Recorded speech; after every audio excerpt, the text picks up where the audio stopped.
Very special. Yes, this one I want to mainly introduce why I put this, we call it transmission seats, transmission gear seats. Why I put here? Because now in the market, in the after sale market, most company like selling the second-hand gearbox, such as for 3-year-old and Isuzu 4JA1. So many people selling second one and the price is very cheap. You know why? Because they only use the new aluminum shell, but the inside gear, some is new, some is used one. Some gear is, the teeth is broken. In this way, very easy to make noise. You know, when if customer buy 100 pieces, sometimes if they're lucky, maybe have 95 pieces is okay, or if they can selling, they can use is okay. But if the customer not lucky, this kind of gearbox have 50 pieces has broken. When you use it, it's noise.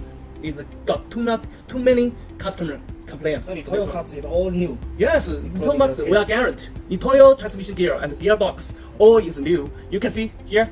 You can see Silence. Yeah, almost silence and no noise and very smooth when you test it. Yeah.